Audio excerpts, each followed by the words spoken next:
ಹಾಸನ ಜಿಲ್ಲಾ ಆಸ್ಪತ್ರೆಯಲ್ಲಿ ಅವಿರತವಾಗಿ ಸೇವೆ ಸಲ್ಲಿಸುತ್ತಿರುವ ಭದ್ರತಾ ಸಿಬ್ಬಂದಿಗೆ ಹಲವು ವರ್ಷಗಳಿಂದ ಬಾಕಿ ಇದ್ದ ಎಬಿಆರ್ಕೆ ಇನ್ಸೆಂಟಿವ್ ಕೊಡಿಸುವಲ್ಲಿ ಯಶಸ್ವಿಯಾದ ಹಿಮ್ಸ್ ಆಡಳಿತ ಪರಿಷತ್ ಸದಸ್ಯ ರವೀಶ್ ಬಸವಪುರ ಅವರನ್ನ ಸಿಬ್ಬಂದಿ ವತಿಯಿಂದ ಸನ್ಮಾನಿಸಿ ಅಭಿನಂದಿಸಲಾಯಿತು. ಈ ಸಂದರ್ಭದಲ್ಲಿ ಮಾತನಾಡಿದ ರವೀಶ್ ಬಸವಪುರ, ಹಿಂದೆ ಆಸ್ಪತ್ರೆಗೆ ಭೇಟಿ ನೀಡಿದ್ದ ಸಂದರ್ಭದಲ್ಲಿ ಭದ್ರತಾ ಸಿಬ್ಬಂದಿಗಳು ತಮ್ಮ ಕುಂದುಕೊರತೆಗಳನ್ನು ನನ್ನ ಗಮನಕ್ಕೆ ತಂದಿದ್ರು.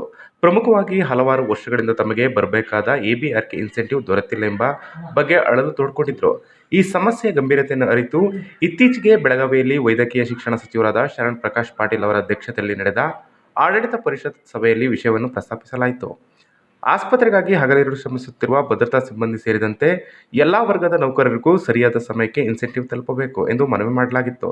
ಇದಕ್ಕೆ ಸಚಿವರು ಸಕಾರಾತ್ಮಕವಾಗಿ ಸ್ಪಂದಿಸಿದ ಹಿನ್ನೆಲೆಯಲ್ಲಿ ಇಂದು ಸಿಬ್ಬಂದಿಗಳಿಗೆ ಬಾಕಿ ಇದ್ದ ಪ್ರೋತ್ಸಾಹ ಧನ ದೊರೆತಂತಾಗಿದೆ ಎಂದು ತಿಳಿಸಿದರು. ಸೇವೆ ಸಲ್ಲಿಸುತ್ತಿರುವ ಕಾರ್ಮಿಕರ ಹಿತದೃಷ್ಟಿಯಿಂದ ಸಚಿವರು ಕೈಗೊಂಡ ನಿರ್ಧಾರಕ್ಕೆ ಹಾಗೂ ಈ ನಿಟ್ಟಿನಲ್ಲಿ ಸಹಕರಿಸಿದ ಎಲ್ಲರಿಗೂ ಅವರು ಕೃತಜ್ಞತೆ ಸಲ್ಲಿಸಿದರು. ಕಾರ್ಯಕ್ರಮದಲ್ಲಿ ಆಸ್ಪತ್ರೆಯ ಭದ್ರತಾ ಸಿಬ್ಬಂದಿಗಳು ಹಾಗೂ ವಿವಿಧ ವಿಭಾಗದ ಪ್ರಮುಖರು ಉಪಸ್ಥಿತರಿದ್ದರು.